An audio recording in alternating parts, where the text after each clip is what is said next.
Hello everyone. So today let's talk about the Newton-Raphson method in load flow analysis.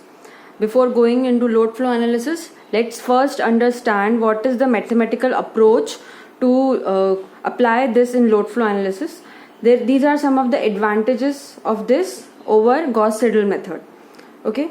Now let us consider a set of non-linear algebraic equation. As we have already discussed, we are talking about only non-linear algebraic equation because in our power system we have got power equations which are non-linear algebraic, and it is important to solve them to find the power equation parameters. What are the power equation parameters? Those are power, reactive power, active power, voltage and angle. So for finding them, the four variables and two equation solution, we need to find the ways to solve them, and one of the ways is Newton-Raphson method.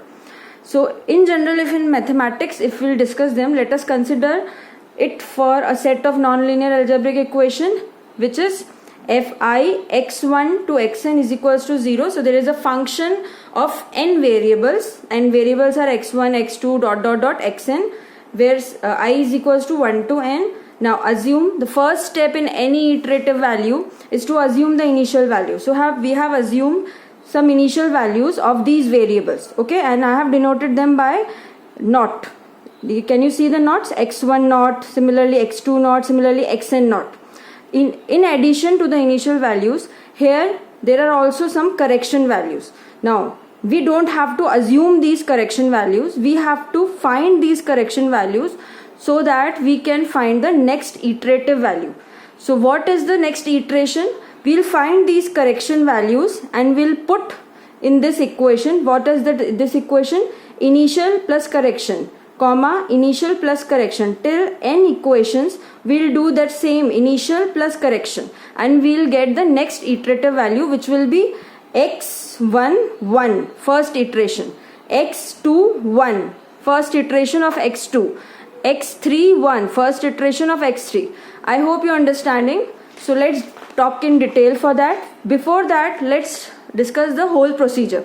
Now after finding that, for finding this, or not after finding, for finding these correction values, we have used another mathematical approach, that is Taylor series expansion approach. Now what is a Taylor series expansion? We have already studied it in mathematics.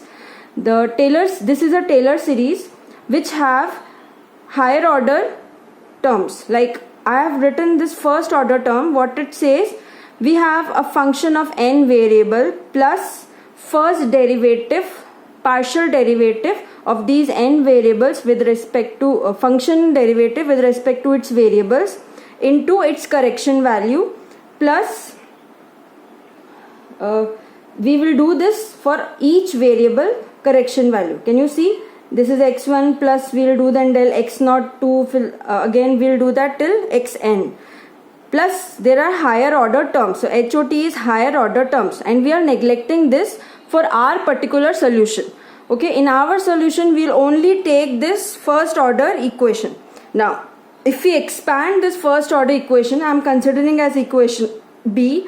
If I expand this equation and it convert it into a matrix form, I have written this particular equation in simple matrix form. Can you see? So it is a matrix of function from 1 to n. So I have taken I, give it as 1. It is a function of 1 to n. So this is fi.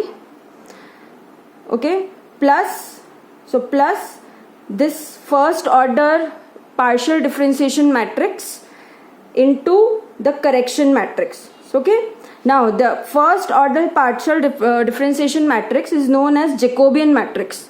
Okay, so all these terms we are familiar in mathematics. Okay, so we can go through the older mathematics book and review all these things. I am just revising it. Okay, so now what is the use of this Jacobian matrix? Like admittance matrix, here we have to construct this Jacobian matrix. So how we'll construct this Jacobian matrix, we'll discuss further. Now can you see the each term of Jacobian matrix is a partial differentiation of the function with a variable, and the naught shows the initial values. Similarly, we'll find our for what we'll do further to find the first iteration, we'll find these correction values, we'll put again in the function values, we'll find again this correction value, we'll find again, until in this way we'll find the iterative values. So let's see what written here, whose each element is derivative. So we are seeing that this is a partial differentiation matrix. Now the higher order derivatives we ignore. So I have already told the higher order terms have been ignored. So this is the most important equation to solve any Newton-Raphson technique methodology. Okay. Now, if we write that particular equation, this equation in smaller version, it is this. This is the equation which is written in that same equation written in smaller version to find this. So we have to find out correction values.